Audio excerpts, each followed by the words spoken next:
Hi, welcome to our Patreon page. This is the extended video to the empathic and narcissistic behavior, or people that are empathic and people that have narcissistic personality disorder.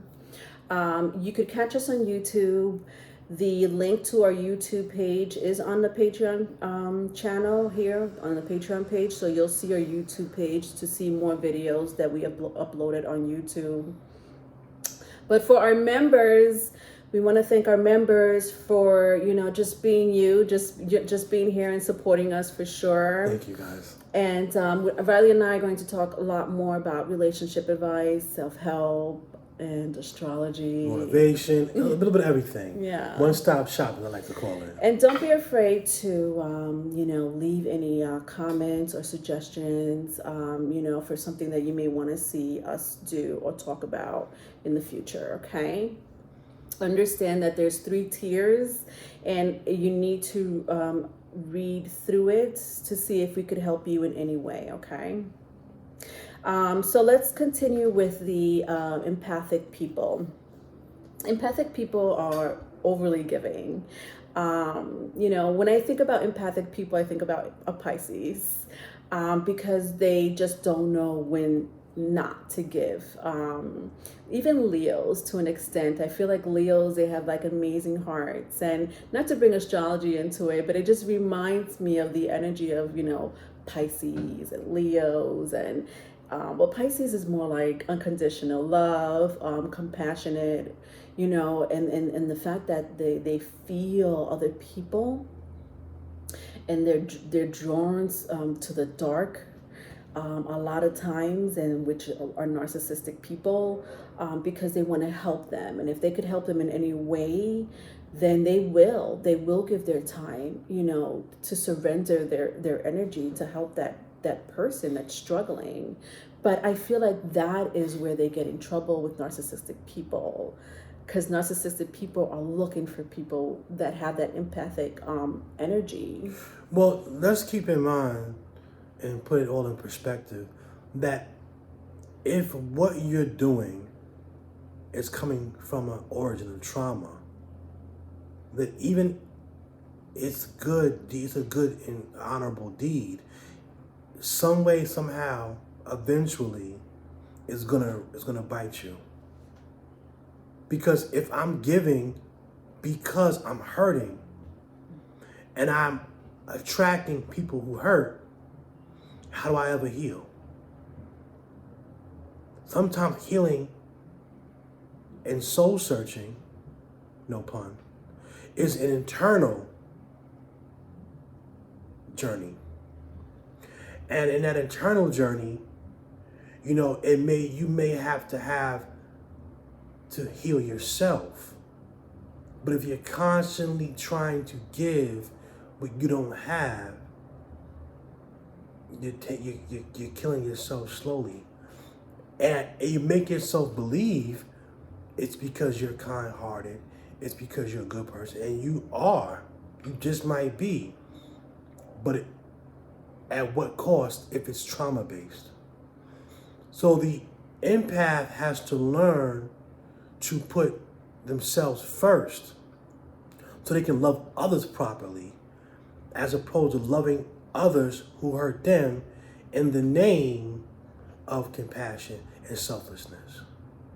Do you feel sometimes that people that have amazing compassion and are empathic, why do they always feel like it's their job to save someone? Is it still has to do with their trauma? Because they want to be saved. How? I want to be saved, so I want to get what I didn't receive growing up. So I'm vicariously going to save you because it makes me feel like I'm of use. I was neglected and nobody had use for me. I feel useless. So now I'm going to give more than I get, so I don't have to be reminded that I was abused. I don't have to be reminded that I wasn't paid attention to. So I'm going to give all my attention to someone else. Mm. And how do they snap out of that? well, that's when you have to separate yourself and put yourself first. Mm. You almost have to do what the narcissists are doing, but not in the name of trauma. Narcissists and the empath come from this. They come from the same house. There's just different floors. Yeah, two sides of the same coin. I almost feel, right? Right. Just put yourself first. And let me explain something to you. And I hate to break it to you guys and be the bearer of bad news, but 99.9% of the time, narcissists don't change. Mm. There is overwhelming stats where most narcissists don't change their behavior. Mm. They may modify it in certain capacities, but they typically don't change, because in order for them to change, they have to tell themselves deep in their heart they don't feel worthy of anything. Mm. They feel like they don't love themselves, and sometimes the subconscious mind won't allow them to do that. Mm. The subconscious mind is it protects the conscious from pain and misery at all costs. Mm. You ever notice how when you hurt your back, and you hurt your back like in a car accident, you slip and fall, whatever, the back tensions up, it tightens up, it stiffens up. That's why your muscles are stiff. But the reason why it did that was because it was preparing itself for the accident that you happen. It tightens up some protection to protect the bones, protect the spine. Mm-hmm. Muscles did that. So, but even though there's no longer a threat, why does your back still hurt? Because it has not been released. It's still proactively staying where it stayed in the event of. It's still dealing with the trauma of the accident. So until you release yourself, a chiropractor, doctor, to release, to let the body know, okay, there's no more of a threat, the back may stay in that same state for years. Well, your emotional state is the same way. I don't want to have to deal with the fact that I feel worthy, or my parents neglected me, or they gave me a lot of attention but they didn't give me any substance. I don't want to deal with that. And then as time goes on, you begin to develop a lifestyle around your trauma. And most people are not ready to look in the mirror and say, you know what, all these years, I ain't really love who I am. I really don't love myself. Because guess what? If I got an empath doing things for me, I got a nice house, a nice car, I got money, and I'm telling myself I really ain't worth anything, it's hard to look in the mirror and even though you have things, and be honest with the fact that you're dealing with some low self-esteem, really low image issues. What can you tell someone who's been through such trauma in a relationship with a person who's been in a relationship with someone who has awful narcissistic tendency, but even more so narcissistic personality disorder? How can they heal? I mean, I know you've mentioned a few points here, but this is a trauma relationship and it takes a while. So what can you advise, can you give them if they want to get into another relationship? What should they look out for? Red flags, perhaps? Are you talking about, as far as the empath is concerned? Yeah, the empath. I would tell the empath to ask him or herself, are they healed first? Or are they trying to, are they healed? And if so, if you are healed, what do you want a relationship for? Do you want somebody to complete you? Do you want somebody to add to what you already have going on? What is it that you're doing it for? So the ends and the means can justify themselves. But if you're attracted to somebody that you just want to fix, that's unhealthy. That's unhealthy. It's unhealthy. Yeah. You know what I'm saying? Like this is not like this is not like a IKEA furniture where you gotta buy it and put it together yourself. Yeah. Some things, quality things come ready made. Mm-hmm. In my humble opinion, Mm-hmm. when you buy a Porsche, you don't have to put it together in your garage. Mm-hmm. I'm not saying that an individual may not have things going on with them as well, but your sole purpose to be involved with somebody is not to fix them. Well, a narcissistic person has no idea what a healthy relationship is. That's first and foremost. Absolutely. Will they ever find out? They would have to soul search to the core of their consciousness. That sounds impossible. It's Who could highly. they go to? See, that's the thing. You can't go to anybody to fix yourself. Yeah. Therapy, self help. Those are vessels. But if you don't apply the information, then it's just words. Yeah. To understand the origin of one's pain, you have to be honest that there is pain. That's so true. Because narcissistic people are liars. They lie to them. They even lie to themselves. First and foremost. Yes, they lie to themselves. They're delusional. And so and you're right. I feel like no one else can help them but themselves, because they're going to lie to that therapist or to that social worker, to that psychiatrist, because they have this delusion of like there's someone else. So how can someone help them when they're lying to that other person that wants to help them too? They're just, oh my God, it's bad. Well, because you have to see there's a direct link between self-image and narcissistic behavior. Who am I who am I when I'm by myself? Right. Who am I? My thoughts. Who am I? And so, if they're not willing to do the work, they'll just find people to make them forget there's work to be done. Yeah. And there's always somebody willing to do the work, meaning their trauma mixed with your trauma. Now, some people have asked me in the past, can two narcissistic people be in a relationship? And the answer is yes. But not for long, not long term. In the beginning, because the narcissist wants is image based. They want the pretty girl around them. They want the nice car. Everything about image with them. But eventually, I make her look good. She make me look good. It's all good. It runs well. But eventually, if any of them have an issue or a problem, the other one's not going to be able to really help them. But that's two cheaters in a relationship, I feel. Potentially two cheaters in a relationship. Well, I can't necessarily say that all of them are cheaters.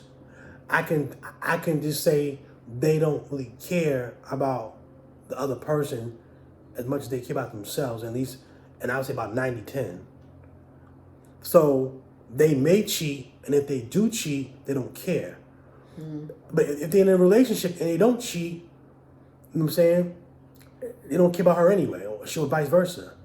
So it's not so much about them going outside of a relationship as much as it is about outside them not going deep into themselves to look at themselves. It's very surface with them. Because why? Why do I care about her? It's all about me.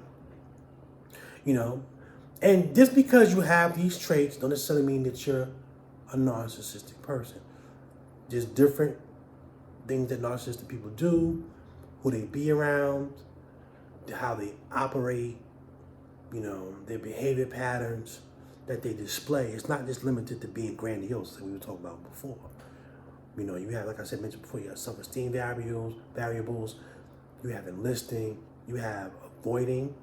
Sometimes they'll even avoid people who will challenge them to look at themselves or to help them. They're not willing to invest in humility. They're too self-absorbed. What I was thinking, let's say someone is so in love with a narcissistic person.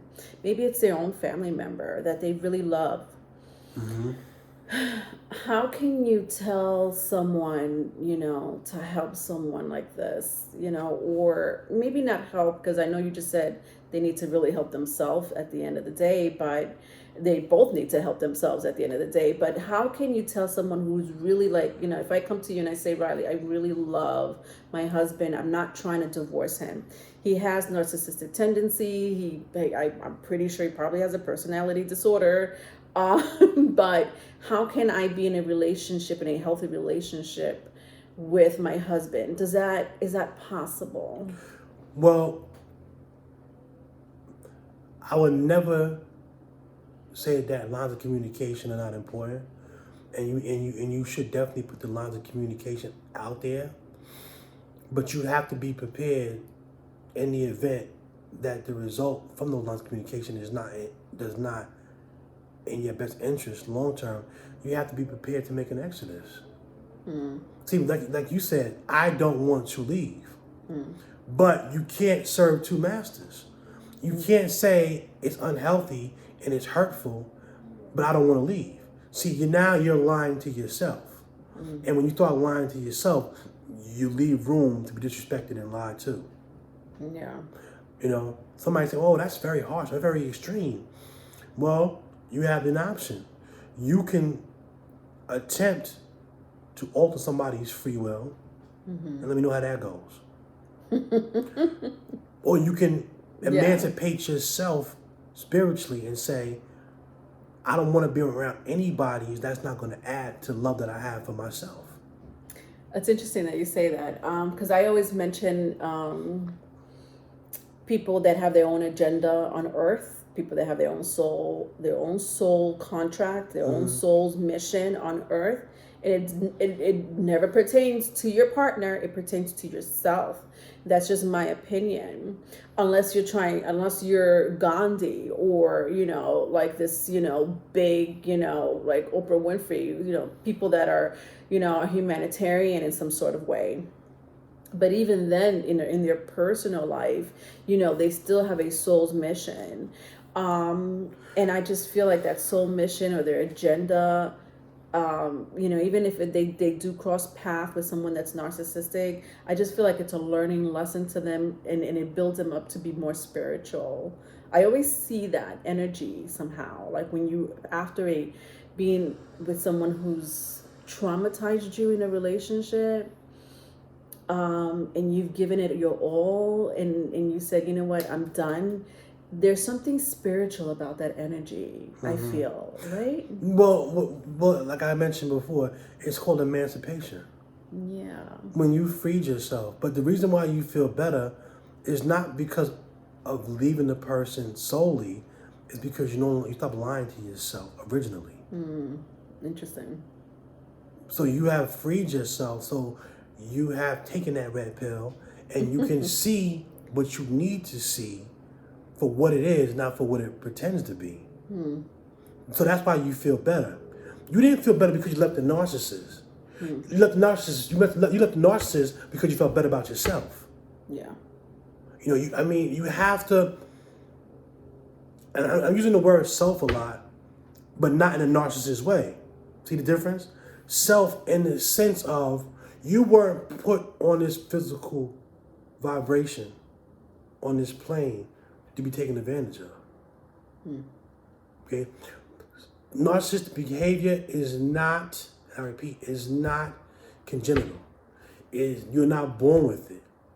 It's something that happens to you when you got here. So it's not so if it happened to you when you got here, then that means that you are in control of it if you choose to be. But it's your free will. So the $1 million question is, can the empath change the free will of an individual? Or can anybody change the free will of an individual? Free will is free will. Yeah. I'm choosing to be traumatized. No, recant. I'm choosing to take this route because I'm reacting off my trauma. And I've built a way around it. I'm comfortable in this trauma. You know? I've seen that happen. They know how to work with people that are traumatized instead of healthy people. Right. You know, you create, and then some in certain facets, the traumatized narcissist will have levels of cognitive dissonance. You know, they'll be able to rationalize their situation. Like, they'll do it. And so you have to, as a person, it's not your job to change anybody. It's your job to master yourself. Yeah. And you have to just find somebody who you vibe with that you can grow with. Because people change every day, so it doesn't even make a difference to work so hard to change somebody, because you don't know when they'll change back. It's an illness. Or sometimes, you know what? They just want to be jerks. Some people just have to, I know who I am. I'm the best at things since sliced bread. You got to kiss my ass. If you don't, I'll find somebody who will. Do you feel like children can have like those type of narcissistic personality disorder, or that's like a whole different classification? No, that's what starts with children. So they could carry that? Yeah, if you have a parent that's always praising you and telling you no matter what you do, Yeah. it's okay. Okay. Teacher give you a D and you deserve the D, and she he or she comes into class, why does she have a D? She don't deserve a D. You're not doing your job as a teacher.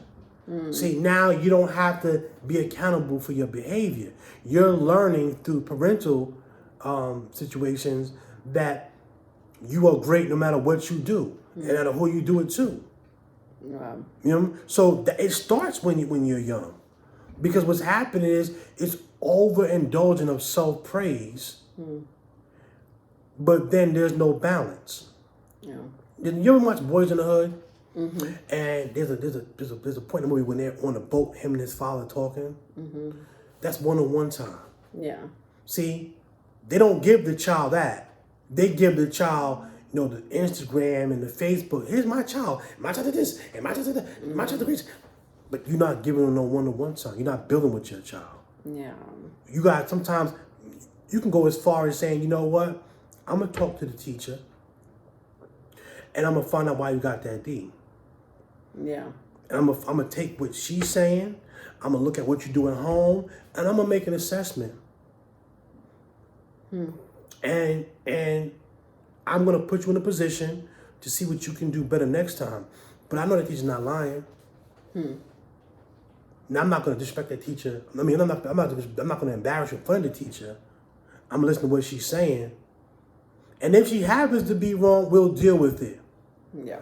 But I'm not gonna tell you that you're right when you're not. Just because I'm your parent. Yeah. My love for you shouldn't be rooted in denial. So the answer to your question, it does start when you're young. Interesting. Well, Riley and I are going to continue talking about this topic. I think, it could branch out to so many different ways. Just talking about people that are empathic and narcissistic. So we'll have other same type of content, the same topic. We'll talk about it. We'll have like a part 3, part 4. Hopefully we'll do it sooner than later. But it is a very broad topic, and if you have any questions about this particular topic that concerns empathic behavior versus narcissistic behavior, or people that are drawn to narcissistic people because they're so empathic, let us know. We will address that in our next video. Okay. All right, thank you for joining us. Bye.